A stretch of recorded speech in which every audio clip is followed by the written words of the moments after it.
Can you see this screen?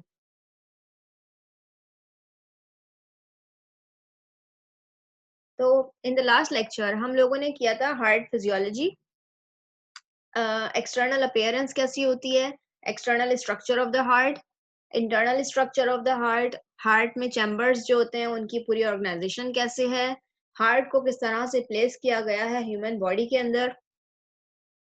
इसके अलावा how the blood flows into the heart, किस तरह से ब्लड फ्लो करता है, ये आपको प्रीवियस लेक्चर में बताया गया था और it was already uploaded on the LMS। अच्छा, आप लोगों ने जिन जिन ने भी मेरा यूट्यूब का चैनल सब्सक्राइब नहीं किया है तो वो आप लोग कर लें ताकि आपको नोटिफिकेशन मिलते रहें, बिकॉज लास्ट लेक्चर में मेरे पास बहुत कम व्यूज आए हुए हैं। So let's start the brief overview.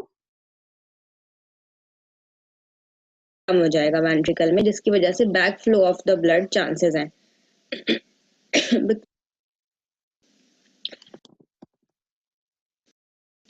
As you know that the blood on the right side of the heart is coming from the body, on the upper side it is coming from the superior vena cava, और अगर lower side से आ रहा है body के तो ये inferior vena cava से आ रहा है राइट एट्रियम के अंदर। राइट एट्रियम फिल हो जाएगा डीऑक्सीजनेटेड ब्लड से, और जब ये फिलिंग हो जाएगी और प्रेशर बढ़ेगा तो ये it will cause the opening of AV valve. ये कौन सा वाल्व है? Tricuspid valve. ये ओपन होगा और ब्लड पंप हो जाएगा वेंट्रिकल में। जब वेंट्रिकल फिल हो जाएगा, अभी वेंट्रिकल जब Students, keep in mind that AV valve means atrioventricular valve. In the heart, we have 4 valves. 2 atrioventricular valves और 2 जो होते हैं वो semi-lunar valve होते हैं। तो AV valve या atrioventricular valve जो हैं, क्या क्या नाम है उनके? अगर वो right side of the heart पे है तो वो है ट्राइकस्पिड वाल्व, लेफ्ट साइड पे है तो बाइकस्पिड वाल्व है, दूसरा नाम माइट्रल वाल्व भी है। और सेमाई-ल्यूनर वाल्व के नाम क्या हैं? एओर्टिक वाल्व या पल्मोनरी वाल्व। फिल होगा तो प्रेशर इंक्रीज हो जाएगा यहाँ पे। Now this will cause the increase in of pressure in ventricle. जब प्रेशर इंक्रीज होगा तो चांसेस ये हैं कि बैक फ्लो कर जाए ब्लड, इस वजह से ट्राइकस्पिड वाल्व जो है वो क्लोज हो जाता है और ब्लड जो है वो पल्मोनरी आर्टरी से लंग्स में चला जाता है। अब जब ब्लड जो है वो वेंट्रिकल से आर्टरी में चला गया तो यहाँ पे प्रेशर कम हो जाएगा वेंट्रिकल में, जिसकी वजह से back flow of the blood chances हैं। अब बैक फ्लो को प्रिवेंट करने के लिए जो पल्मोनरी वाल्व है ये क्लोज हो जाएगा यहाँ पे।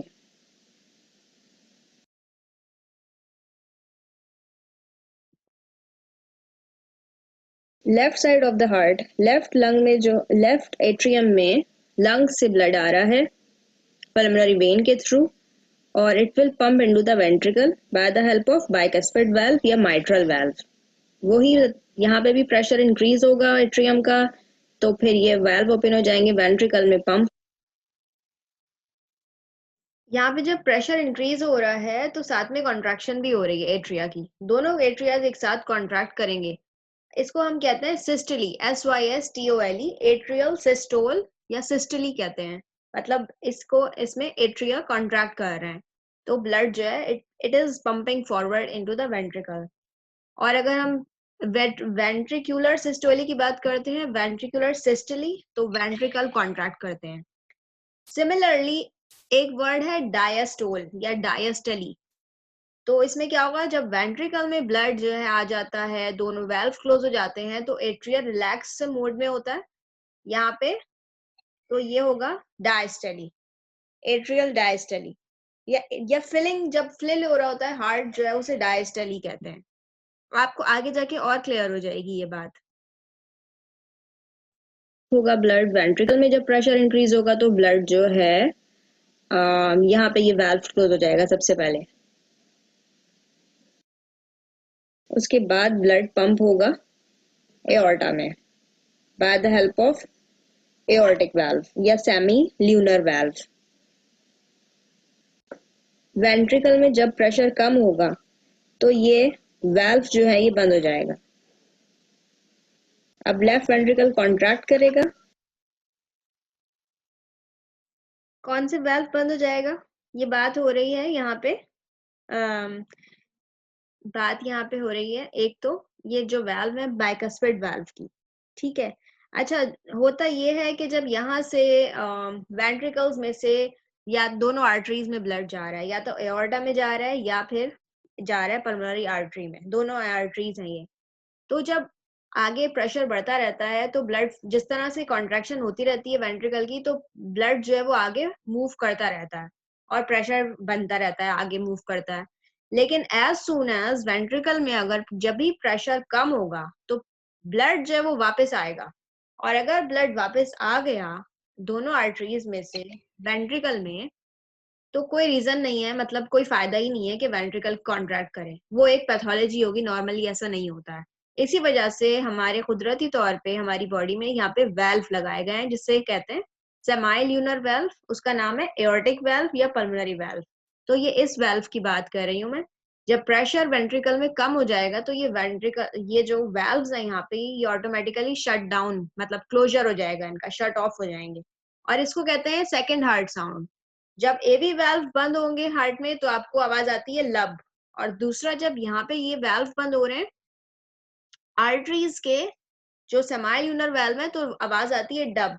तो इस तरह से आपका हार्ट जो है बीट करता है, लब डब लब डब लब डब।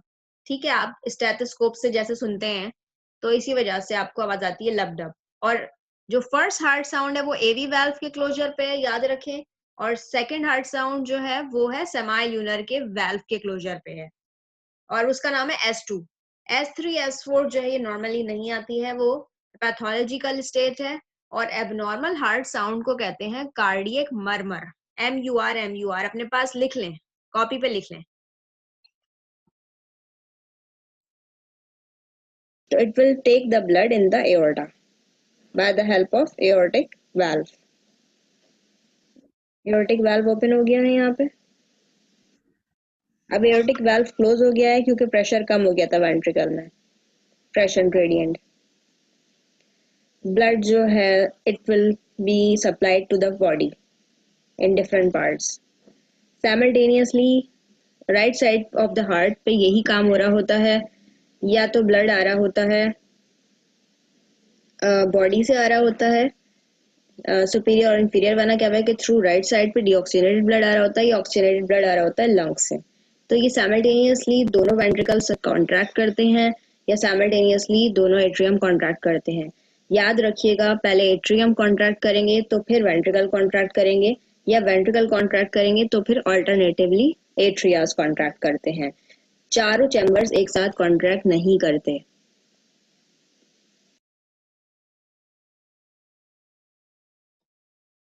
कॉन्ट्रैक्शंस सारे चैम्बर्स में होती है।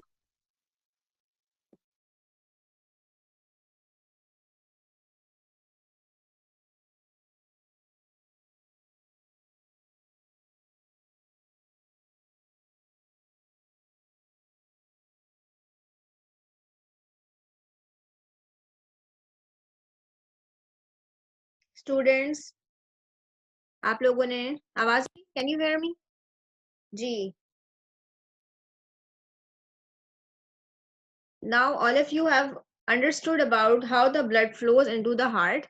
Now let's talk about further. ये सिर्फ 2 मिनट की वीडियो है, अगर आपने समझ ली है, बहुत इजी है, अपनी कॉपी पे लिखें जो भी आपको समझ आया वीडियो देख के, सारे के सारे। एक तो इंटरनल ऑर्गेनाइजेशन चैम्बर्स के बारे में लिखें, कौन कौन से होते हैं, कौन सी आर्टरीज हैं, कौन से वेन्स हैं। जब आपको ये समझ आ गया है तो कार्डियक साइकिल और इलेक्ट्रिकल कंडक्शन भी समझ आ जाएगा, ठीक है। तो हम उसके बारे में अब बात करते हैं।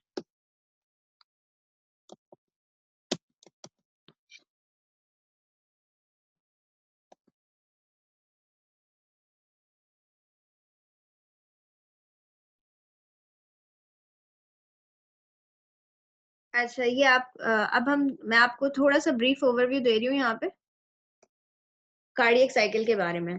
कार्डियक साइकिल वो इवेंट है जिसमें हार्ट जो है वो कंप्लीट करता है 1 बीट। जितने भी इवेंट्स और जितने भी इसमें इवेंट्स हो रहे होते हैं, तो इसमें हार्ट जो है वो 1 बीट कंप्लीट हो रही होती है हार्ट की। मतलब सारे के सारे 1 बीट के अंदर ये जो भी सब कुछ हो रहा होता है, ठीक है, ब्लड फ्लो सब कुछ। एनीवेज, तो जब जैसे आपको पता है कि ब्लड जो है वो राइट या लेफ्ट एट्रियम के अंदर आता है और फिर उसके बाद कॉन्ट्रैक्शन होती है और वेंट्रिकल में आता है। वेंट्रिकल जो है फिर कॉन्ट्रैक्ट करते हैं तो ब्लड जो है या लंग्स में जाता है या बॉडी में जाता है। ठीक है, ये आपको बात समझ आ गई होगी अब तक। तो ये सारे इवेंट्स जो है कार्डियक साइकिल का नाम दिया गया है हमने। अब कार्डियक साइकिल जो है वो कितने मिनट्स में कितने मतलब टाइम ड्यूरेशन क्या है उसका और फिलिंग जैसे कि और एक और इम्पोर्टेंट 2 जो इवेंट्स हैं मतलब कार्डियक साइकिल जो डिपेंड करता है। एक तो ड्यूरेशन भी बहुत इम्पोर्टेंट चीज़ है इसकी। इसके अलावा इसके कौन-कौन से फेजेस हैं। तो पूरा जो कार्डियक साइकिल है वो 1 सेकंड से भी मतलब कम ड्यूरेशन मतलब 0.8 सेकंड में हो जाता है पूरा। मतलब इसका ये हुआ कि एक हार्ट बीट जो है वो 1 सेकंड से भी कम में आपका दिल धड़कता है। 1 सेकंड से कम में भी आपका दिल इतना फास्ट धड़कता है, ठीक है? तो अगर आपका दिल जो है वो एक वक़्त में 1 सेकंड से भी कम टाइम में धड़क रहा है, तो 1 मिनट में कितनी दफ़ा हार्ट बीट होगी? कितनी दफ़ा मतलब आपका जो दिल है वो धड़केगा? तो ये तकरीबन कहते हैं 70 टू 90 सही है? तो 60 से लेके 90 तक एवरेज है, लेकिन जो एवरेज लिखा हुआ है वो 72 है बुक्स में। 72 टाइम्स जो है वो हार्ट बीट करता है, 72 कहीं लिखा हुआ है, कहीं 75 लिखा हुआ है। आपका दिल जो है वो धड़कता है 72 टू 75 टाइम्स इन 1 मिनट यानी कि 60 सेकंड्स, ठीक? कौन-कौन से कार्डियक साइकिल के फेजेज़ होते हैं? एग्ज़ैक्टली मैं आपको कार्डियक साइकिल यहाँ पे नहीं पढ़ा रही हूँ, लेकिन उसका सिर्फ कॉन्सेप्ट अभी दे रही हूँ, ठीक है? तो कॉन्सेप्ट आपको हो जाएगा तो आगे कार्डियक साइकिल आपको बहुत अच्छे से बिल्कुल रट जाएगा ज़हन में। बहुत याद रखना है आपने। अच्छा भाई 2 फेजेज़ होते हैं बहुत इम्पोर्टेंट। आप लोगों को मेरी आवाज़ आ रही है? जो फेजेज़ हैं वो है नंबर 1 सिस्टली और नंबर 2 डायस्टली। सिस्टली में क्या हो रहा है? सिस्टली का मतलब है या सिस्टोल आप लोग पढ़ेंगे इसे सिस्टली कहते हैं। इट मीन्स ये कॉन्ट्रैक्शन हो रही है, डायस्टली मीन्स रिलैक्सेशन हो रही है। अच्छा भाई सिस्टली जो है वो दोनों मतलब चैम्बर्स में होती है, एट्रियम में भी होती है और वेंट्रिकल में भी होती है। In this part, phase heart pump blood and contraction occur. It occurs in both atria and ventricle. अगर ये atrial systole है तो atria contract करेगा, अगर ventricular systole है तो ventricles contract करते हैं। Similarly, diastole जो है वो relaxation phase है। इसमें क्या होता है कि atria अगर atrial diastole है तो atria relax करेंगे। Relax करने का मतलब क्या है? यहाँ पे filling of the blood हो रही है। याद रख लीजिए जब हम बात करते हैं relax या diastole phase की, तो इसमें या तो वेंट्रिकल्स की फिलिंग हो रही होती है या एट्रिया की फिलिंग हो रही होती है और अगर कॉन्ट्रैक्शन हो रही है तो वो कॉन्ट्रैक्ट कर रहे हैं, ठीक है?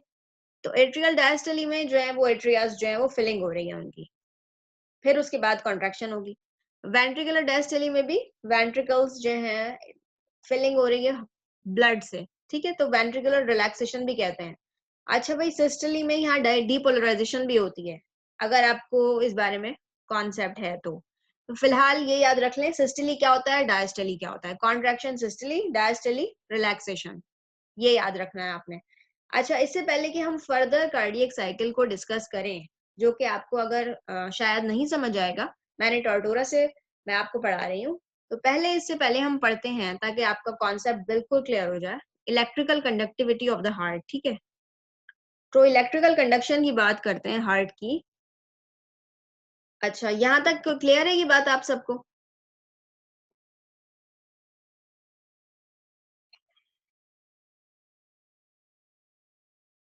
अच्छा, इलेक्ट्रिकल कंडक्शन ऑफ हार्ट में हम पढ़ेंगे कि हार्ट जो है उस कार्डियक मसल से बना होता है और हार्ट की जो टेक्सचर होता है वो कैसा होता है, ठीक है? हमने पहले पढ़ा था लोकेशन क्या होती है इसकी। तो हार्ट जो है वो उसमें ऑटो रिदमिसिटी होती है। ऑटो रिदमिसिटी का मतलब ये है कि हार्ट के जो मसल्स हैं वो स्पेशलाइज्ड हैं और उसके जो सेल्स हैं वो स्पेशलाइज्ड हैं। उसको ब्रेन के सिग्नल्स की ज़रूरत नहीं है। तो ये मायोसाइट्स होते हैं मायोकार्डियम जैसे, तो इन स्पेशलाइज्ड सेल्स जो मायोकार्डियम में होते हैं उनको मायोसाइट्स कहते हैं हम। ऑटो रिदमिसिटी का मतलब ही यही है कि ये काम करते हैं बगैर किसी सिग्नल के। इनको नर्व इम्पल्स नहीं चाहिए, ब्रेन से कोई सिग्नल नहीं चाहिए। तो ये इंडिपेंडेंटली काम करते हैं। ऑटो रिदमिसिटी, इनकी जो रिदम या फिर इम्पल्स जनरेट होती है वो बाय देमसेल्फ, बाय इटसेल्फ होती है। तो auto rhythm, rhythm impulse generation. अच्छा, now cardiac muscles are myogenic. Myogenic का मतलब यही है कि अपनी कॉन्ट्रैक्शन खुद ही क्रिएट मतलब जनरेट करते हैं, कि कोई नर्व इम्पल्स की जरूरत नहीं है फ्रॉम ब्रेन फॉर कॉन्ट्रैक्शन। इसी वजह से अगर आपने फर्स्ट ईयर इंटर में ये प्रैक्टिकल किया होगा फ्रॉग का, तो फ्रॉग का आप हार्ट निकालते थे और आप देखते थे कि डायसेक्शन अब करते थे कि हार्ट जो है वो धड़क रहा है, बीटिंग हो रही है, हार्ट बीट उसकी चल रही है, और आपने अलग निकाल दिया पेट्री डिश में ऑल दो। तो बिकॉज ऑफ दिस रीजन के मायोजेनिक इन नेचर है कार्डियक मसल। और ऑटोरिदमिसिटी मतलब इनको कोई सिग्नल की जरूरत नहीं है ब्रेन से। अच्छा, इलेक्ट्रिकल इम्पल्सेस जो है वो रैपिडली ट्रांसफर होती हैं by the help of gap junction होते हैं। आपने पढ़ा है कि कार्डियक मसल्स स्ट्राइटेड होते हैं, इनके अंदर इंटरकलेटेड डिस्क होती हैं। ये जो इंटरकलेटेड डिस्क होती हैं और गैप जंक्शन होते हैं, यही बेसिकली फास्ट रैपिडली ट्रांसफर करते हैं इलेक्ट्रिकल इम्पल्स को।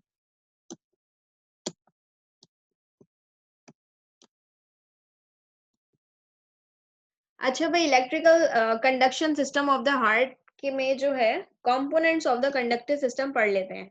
कौन कौन से कंपोनेंट होते हैं?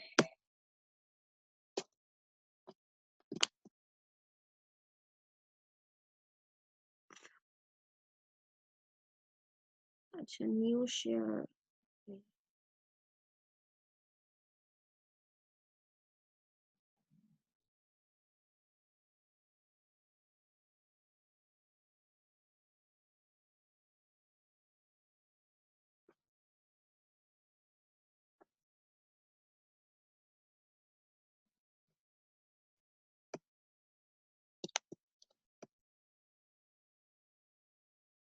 तो components of the conductive system are SA node.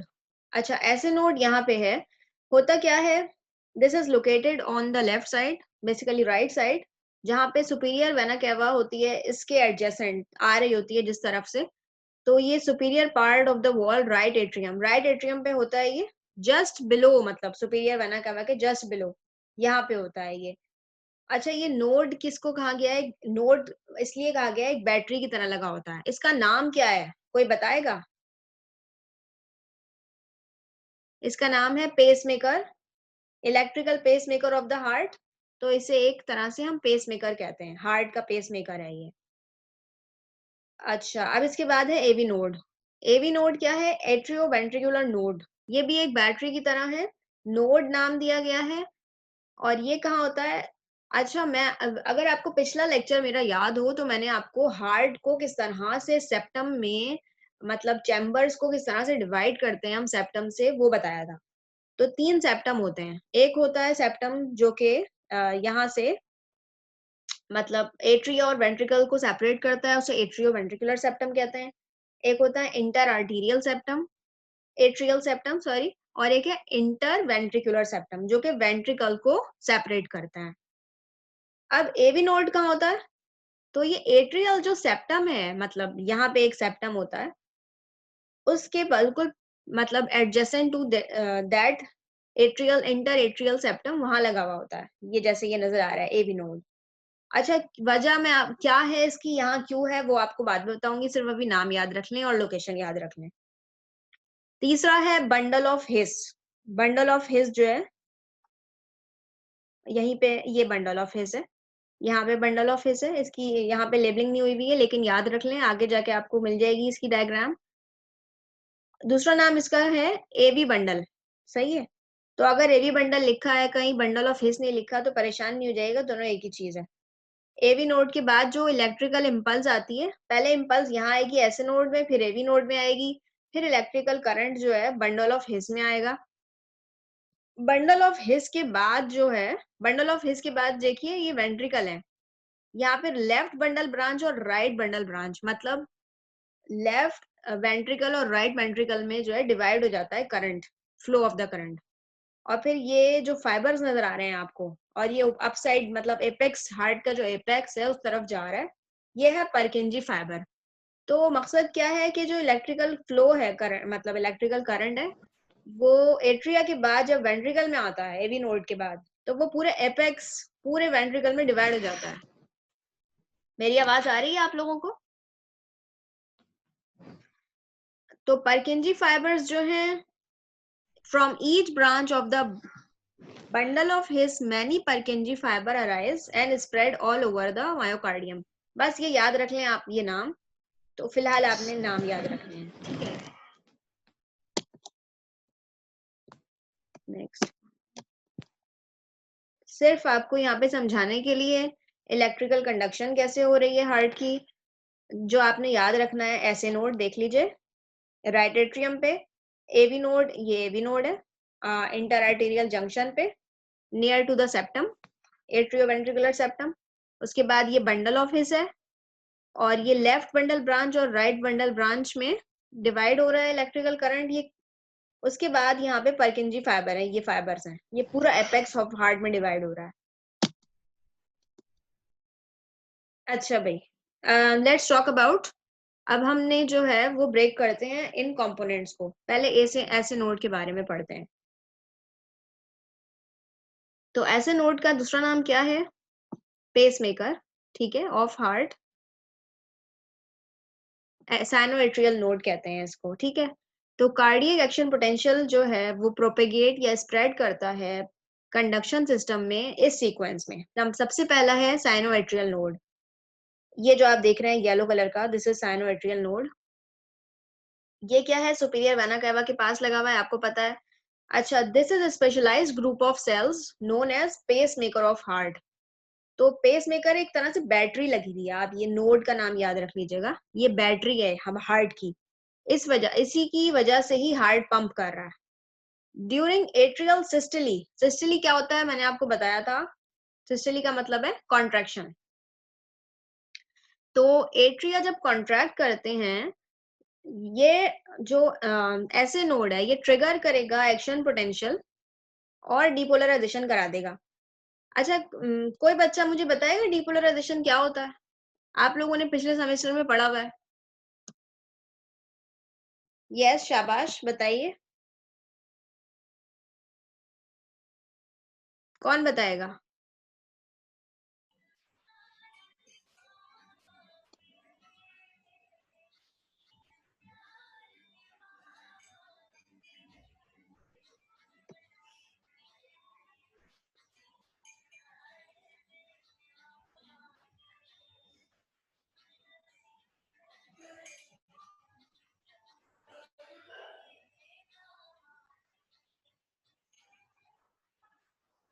तो कैल्शियम आयन सिर्फ एक दो आयंस के डिफरेंस होता है, बाकी सेम यहाँ पे भी काम हो रहा होता है, डीपोलराइजेशन हो रही होती है।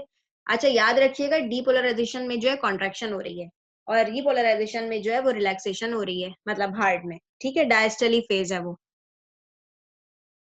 अच्छा, एट्रियल कॉन्ट्रैक्शन जो है वो 0.1 सेकंड में होती है। मैंने आपको बताया हार्ट जो है वो आपके दिल धड़कता है 0.8 सेकंड में, तो एट्रियल कॉन्ट्रैक्शन 0.1 सेकंड में हो रही है।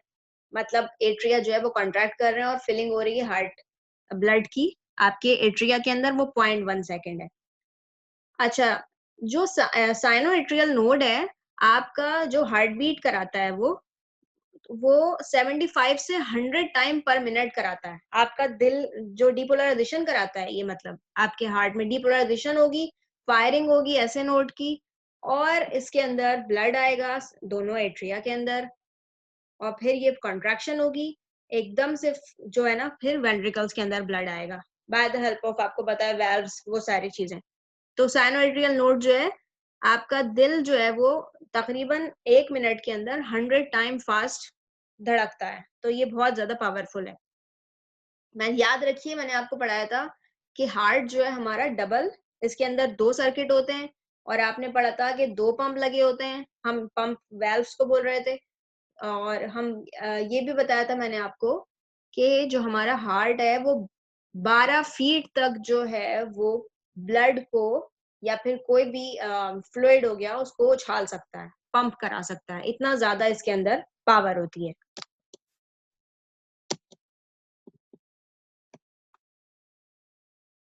अब एवी नोड की बात कर लेते हैं। याद रखिएगा कि एवी नोड जो है वो सेप्टम के बिल्कुल पास बना हुआ है।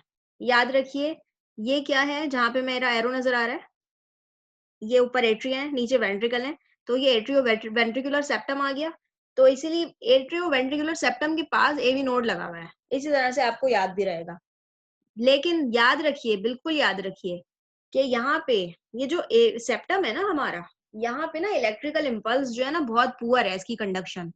मतलब करंट बहुत इसमें से ना बिल्कुल पास नहीं होता है, बहुत मुश्किल से और देर लगती है। पुअर कंडक्टर है ये इलेक्ट्रिसिटी का एवी नोड। तो एवी नोड जो है क्योंकि ये प्रेजेंट है जंक्शन ऑफ एट्रियम और वेंट्रिकल में, एट्रियो वेंट्रिकुलर जंक्शन पे, इसी वजह से इसे एवी नोड कह रहे हैं।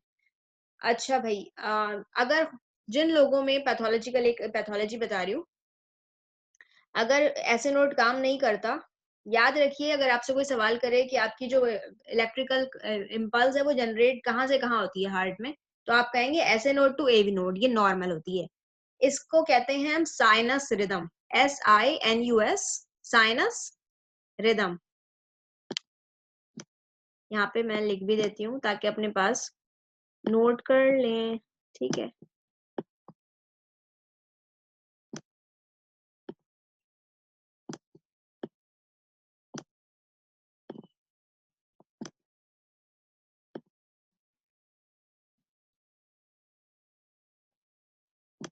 प्लीज एक्सक्यूज द राइटिंग, क्योंकि यहाँ पे क्या लिखा हुआ है। बिल्कुल सही, यासिर खान ने भी सही जवाब दिया है और आमना ने भी सही जवाब दिया है। Good, both of you, very good. ठीक है, मैं ऐसे ही मार्क्स दूंगी क्लास में। आप लोगों को 2 मार्क्स मिल गए हैं इंटरनल इवैल्यूएशन के। अच्छा जी, तो अब बात कर रहे थे साइनस रिदम की। तो ये साइनस रिदम का मतलब है यहाँ पे कि नॉर्मल हार्ट बीट या नॉर्मल कार्डियक रिदम, ठीक है, साइनस रिदम कहते हैं इसको। अगर अब नॉर्मल होगी किसी की हार्ट बीट या sign electrical impulse generation normal नहीं होगी, तो आपको पता है वो कहाँ से होगी? वो ऐसे नोड से नहीं होगी, वो एवी नोड से होगी। तो एवी नोड के बारे में पढ़ते हैं। एवी, हमारा जो एवी सेप्टम है वो इम्परमिएबल है इलेक्ट्रिकल इम्पल्स के। तो इसमें से करंट बहुत कम पास होता है, ऐसा नहीं है बिल्कुल नहीं करंट होता, थोड़ा बहुत होता है, बहुत कम होता है, पुअर कंडक्टर है। तो इसी वजह से इलेक्ट्रिकल इम्पल्स जो है वो इंटरनोडल बंडल की, इंटरनोडल बंडल जो है, ये बंडल बना हुआ है, यहाँ से पास होता है इलेक्ट्रिकल करंट। अच्छा, तो जैसे ही करंट जो है एवी नोड पे पहुंचता है यहाँ पे, तो यहाँ पे जो है ना इलेक्ट्रिकल इम्पल्स बहुत स्लो हो जाती है। और ये 0.1 का जो डिले है, 0.1 सेकंड लगता है यहाँ पे, मजीद और 0.1 सेकंड लगता है। और ये होता क्यों है डिले? कुदरती तौर पे, मतलब अल्लाह ताला ने हमारे हार्ट में इस तरह का निजाम रखा है कि ये जो डिले इसी वजह से हो रहा है ताकि पूरा का पूरा ब्लड जो है वो वेंट्रिकल के अंदर आ जाए। अच्छा, ये जो वेंट्रिकल में ब्लड आ रहा है ना, तो 80% जो है वो तो पैसिवली आता है, सही है, कॉन्ट्रैक्शन की जरूरत नहीं है। ये जो 20% रह जाता है ब्लड, उसके लिए लाजमी कॉन्ट्रैक्शन चाहिए। तो इसी वजह से अगर कोई किसी को हार्ट में किस वाल्व का प्रॉब्लम होता है, पैथोलॉजिकल स्टेट होती है, तो भी इंसान जिंदा रहता है, सही है। आपको पता है वेल्वुलर हार्ट डिजीज होती है, तो ये कार्डियोलॉजिस्ट जो हैं यही कर रहे होते हैं। तो खैर, तो ये जो डिले हो रहा है एवी नोड पे, ये जो डिले हो रहा है कंडक्शन का, वो इस वजह से हो रहा है ताकि पूरा का पूरा ब्लड जो है वो आ जाए, कुछ बाकी ना रहे एट्रिया में, एवी वाल्व के थ्रू वेंट्रिकल्स में आ जाए। अच्छा, याद रख लीजिएगा, जिन लोगों में ऐसे नोड काम नहीं करता सही से, उनको वो एवी नोड से उनकी इम्पल्स जनरेशन होती है, उनको ऐसे टू एवी नोड नहीं होती, वो एवी नोड से ही होती है। और उनका हार्ट रेट जो है, मतलब उनका जो दिल धड़कता है, उनकी हार्ट बीट बहुत कम होती है कंपैरेटिवली जिनकी नॉर्मल होती है। तो क्योंकि यहाँ पे इलेक्ट्रिकल इम्पल्स कम है, तो ये इसका इसी वजह से ये डिपोलराइजेशन भी बहुत कम कराएगी, इसके अंदर इलेक्ट्रिकल इम्पल्स भी बहुत कम होगी। तो ये 40 से 60 टाइम्स जो है दिल को पंप कराएगी या फिर हार्ट बीट जो है प्रोड्यूस कराएगी 1 मिनट के अंदर, जबकि आपने देखा था ऐसे में 100 था, 75 टू 100 टाइम करा सकता है। तो ये बात क्लियर हो जानी चाहिए यहाँ पे। खैर, अब एवी नोड हो गया। अब यहाँ पे बंडल ऑफ हिस की बात करते हैं। जैसे ही आपकी इलेक्ट्रिकल इम्पल्स एवी नोड को पास करेगी, अब नॉर्मल चलेगा करंट। यहाँ पे स्लो हो गया करंट, ऐसे नोड से एवी नोड में आया, बहुत स्लो हो गया, और इतनी देर में पूरा ब्लड जो वेंट्रिकल में पंप हो गया कॉन्ट्रैक्शन होके। तो ये जो अब नॉर्मल हो गया है करंट का फ्लो, कहाँ पे आ गया है? बंडल ऑफ हिस में आ गया है। ये है बंडल ऑफ हिस, याद रख लीजिएगा। From AV node impulse will flow into the bundle of His. इसका दूसरा नाम याद रख लें, एवी बंडल है। तो अगर आपसे कोई सवाल पूछे कि बंडल ऑफ हिस का दूसरा नाम क्या है, आप कहेंगे एट्रियो वेंट्रिकुलर बंडल। ये एक वाहिद जगह है जहां पे एक्शन पोटेंशियल या डीपोलराइजेशन जो है वो एट्रिया से वेंट्रिकल में हो रही है, क्योंकि एवी नोड में तो बहुत कम हो रही है, हो ना होने के बराबर है। तो यहाँ पे जो है ऐसे नोड में सेम मतलब स्पीड में जो करंट फ्लो कर रहा है, यहाँ पे भी उसी स्पीड में करेगा बंडल ऑफ हिस पे। अब वेंट्रिकल में आ जाता है ब्लड आपका करंट जो है, electrical current. Bundle of His और एवी बंडल। अच्छा अच्छा, from bundle of his electrical current will flow into the left bundle branch and right bundle branch. तो अब ये देख लें, ये लेफ्ट बंडल ब्रांच है, इधर आ गया। ये राइट बंडल ब्रांच है, यहाँ पे आ गया, यहाँ पे आ गया। और यहाँ से अब इस तरह से फ्लो करेगा, आगे जाएगा मजीद। याद रख लीजिएगा कि करंट जो है वो पूरे एपेक्स तक जाएगा, एपेक्स ऑफ द हार्ट तक जाएगा। ठीक है, अब है परकिंजी फाइबर पे चला जाएगा। परकिंजी फाइबर्स, ये जो फाइबर नजर आ रहे हैं, तो AV node, bundle of His, bundle branch. अच्छा, यहाँ पे बंडल ब्रांच लिखना है जो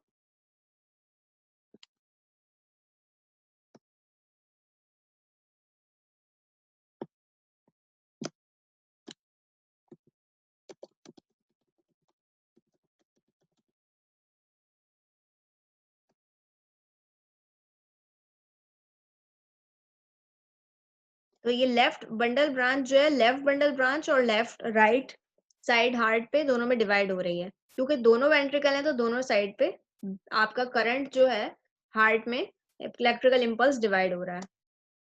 परकिंजी फाइबर्स, ये अब AV node, bundle of His और दोनों ब्रांचेस जो हैं ट्रांसमिट कर रही हैं सिग्नल, मतलब परकिंजी फाइबर को। एवी नोड से ये पूरे साइड इधर आ रहा है, यहाँ पे ये आ गया इधर। तो ये जो है आपके पूरे एपेक्स में फैल जाएगा, पूरे स्प्रेड हो जाएगा इधर। अच्छा, अब जैसे ही यहाँ पे आएगा, यहाँ पे आपका वेंट्रिकल कॉन्ट्रैक्ट करेंगे, तो ये क्या होगा? वेंट्रिकुलर सिस्टली होगा ये वाला फेज। और जब वेंट्रिकुलर सिस्टली होगी तो इसमें ब्लड जो है वो कहाँ जाएगा? एओर्टा में जाएगा या पल्मोनरी आर्टरी में चला जाएगा, वेल्व्स के थ्रू, सेमाल्यूनर वेल्व। वेंट्रिकुलर कॉन्ट्रैक्शन में याद रख लें 0.3 सेकंड लगते हैं 0.8 में से। इसी तरह से यहाँ पे भी यही है, मैंने आपको ये सेम पिक्चर है। तो यहाँ पे ये बताया गया है कि कार्डियक मायोसाइट्स की वजह से ही जो है इलेक्ट्रिकल इम्पल्स जनरेशन हो रही है हार्ट के अंदर, और यही सब कुछ इलेक्ट्रिकल कंडक्शन हो रही है यहाँ पे भी। अच्छा, अब एक चार्ट में एक ब्रीफ ओवरव्यू दे दें ताकि आपको बिल्कुल अच्छे से याद हो जाए, कोई सवाल बाकी ना रहे। तो आपने जो जो चीजें पढ़ी हैं इलेक्ट्रिकल कंडक्शन में, S A node, AV node, bundle of His, और इसके बाद बंडल ब्रांच लेफ्ट और राइट, और इसके बाद परकिंजी फाइबर। तो ये जो येलो वाला पोर्शन नजर आ रहा है, ये देखिए, ये जो ये वाला येलो, ये छोटा सा येलो नजर आ रहा है ना, ये ऐसे नोड है, और यहाँ एवी नोड है, ये बंडल ऑफ हिस है, और ये परकिंजी फाइबर है। अच्छा, यहाँ पे लेफ्ट राइट बंडल ब्रांच आ गई। अच्छा, यहाँ पे इलेक्ट्रिकल इम्पल्स मतलब करंट जो है यहाँ से शुरू हो रहा है। अब देखें, यहाँ से शुरू होकर ये पूरा स्प्रेड हो गया एट्रिया के अंदर। अब यहाँ और इधर एक्शन पोटेंशियल जो है ऐसे नोड से राइट साइड से लेफ्ट साइड पे आ गया, लेफ्ट साइड पे आ गया, और एवी नोड पे भी आ गया। तो एट्रिया से एवी नोड पे आया इधर, और यहाँ पे जैसे ही एवी नोड पे आएगा स्लो हो जाएगा करंट, स्लो, क्योंकि ब्लड फिलिंग पूरी वेंट्रिकल में प्रॉपर हो जाए। वरना पॉसिबल है कि अगर अगर कुछ लोगों का नहीं आएगा ये, मतलब एवी नोड में कोई प्रॉब्लम है फॉर एग्जांपल, तो उनकी फिलिंग प्रॉपर नहीं होगी, तो ये सारे वैल्वुलर हार्ट डिजीज होती हैं।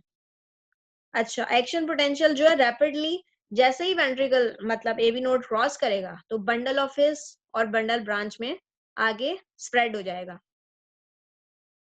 एपेक्स ऑफ द हार्ट की तरफ आएगा। एपेक्स तो सबको पता होगा ना, लेफ्ट साइड आपकी बॉडी में लेफ्ट साइड पे होता है, इसी तरह आपको महसूस भी होता है हार्ट वहां पे। अब ये देखिए पूरे दोनों वेंट्रिकल में राइट और लेफ्ट में डिवाइड हो गया है करंट। इसी अब ये कॉन्ट्रैक्शन हो रही है, ये कॉन्ट्रैक्शन हो रही है, और इस जब ये कॉन्ट्रैक्शन हो रही है तो ब्लड कहाँ चला गया, या तो बॉडी में चला गया या फिर लंग्स में चला गया।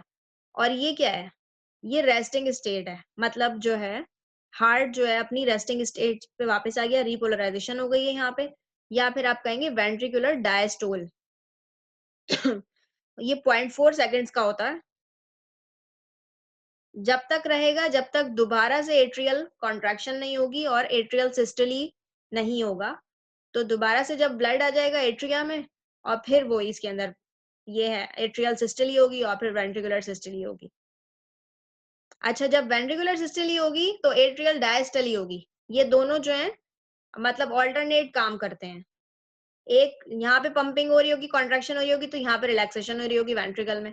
तो ये ऑल्टरनेट काम चल रहा होता है, एक जगह कॉन्ट्रैक्शन है तो एक जगह डायस्टोली फेज है या रिलैक्सेशन है या फिलिंग हो रही है।